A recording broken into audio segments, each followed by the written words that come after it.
Anda kembali bersama kami di Newsroom Siang dan kita akan memulai perbincangan kita siang hari ini mengenai buzzer picu hoax bersama dengan Bapak Ferdinandus Setu dari Kabiro Humas Kominfo dan juga Bapak Jerry Sambuaga dari DPP Golkar. Selamat siang Bapak-Bapak. Selamat siang Mas Rizky. Oke, ini kita akan membahas mengenai buzzer. Ini kan kita tahu mungkin kalau biasanya istilah ini ramai saat pilkada, saat pilpres kemarin. Namun ternyata kerja-kerja para buzzer ini masih sampai sekarang gitu ya. Bahkan kemarin sempat dikeluhkan masyarakat saat ada aksi demo mahasiswa. Nah kalau misalnya dari Kominfo sendiri ini bagaimana melihat fenomena buzzer yang mungkin mulai banyak meresahkan sekarang ini? Ya, Mas Rizky, buzzer itu tidak ada masalahnya. Jadi buzzer, endorser, content creator, influencer itu secara dalam perspektif kita hidup di era digital itu sebuah keniscayaan. Peran-peran buzzer itu pasti akan ada.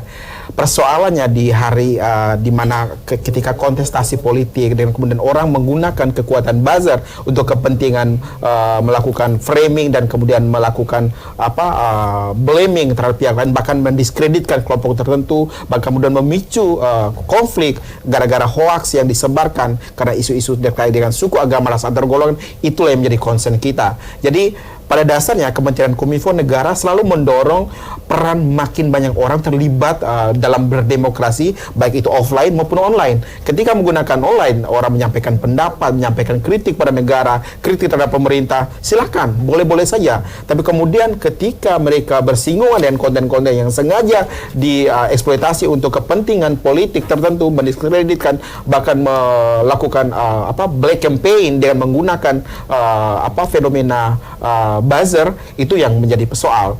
Dalam konteks terakhir kita lihat bahwa di tahun 2018 masuk tahun politik pilkada serentak, 2019 di pilpres dan pileg, kami memang melihat bahwa fenomena penggunaan buzzer dengan orang beriklan misalnya di page yang Facebook, beriklan di YouTube, beriklan di medsos yang lain, itu adalah sebuah hal yang wajar.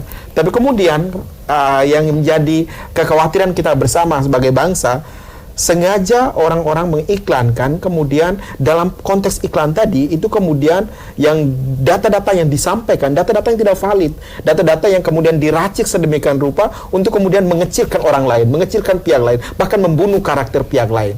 Ini yang kemudian, tidak hanya itu masih artinya ketika membunuh karakter pihak lain masih kelompok tertentu saja yang marah, menjadi resah. Tapi yang kemudian banyak konteks-konteks di dalam tanah air kita, dalam isu-isu Papua misalnya, isu-isu Papua Barat, konten-konten yang dinaikin di Facebook, di media sosial, itu kemudian membakar semangat orang, bahkan kemarahan saudara-saudara kita di Papua, dan kemudian terjadilah kerusuhan di Wamena, di beberapa kota di Papua.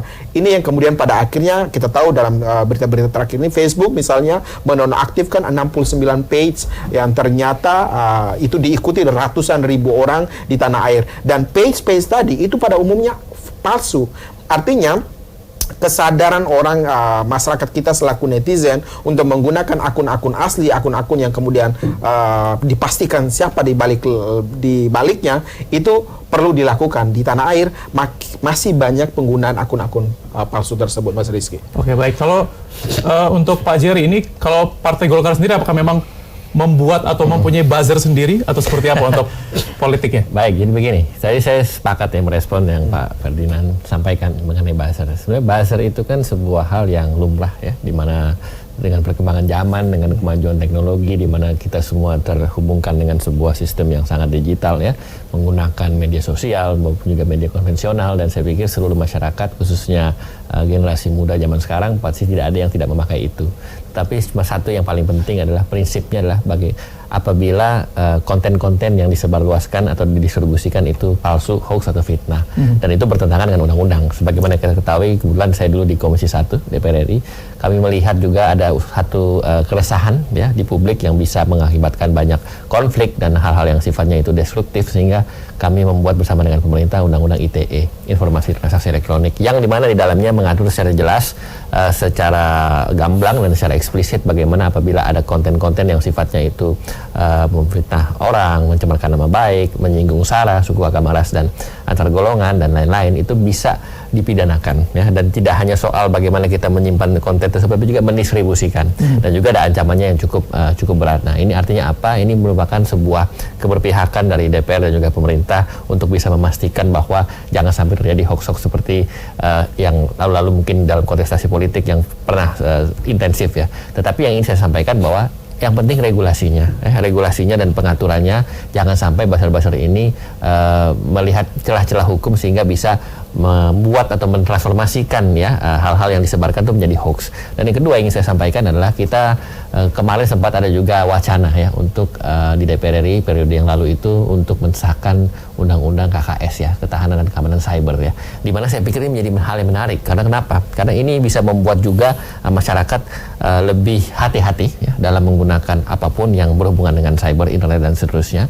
Dan kedua, seperti yang selalu Kominfo selalu sampaikan kepada kita semua melalui sosialisasinya kepada masyarakat dan juga kepada publik, marilah segala sesuatunya itu kita saring ya sebelum kita sharing ya. Jangan sampai kecepatan jari kita dalam mengupload sesuatu itu lebih cepat daripada otak kita berpikir. Nah, ini bahaya.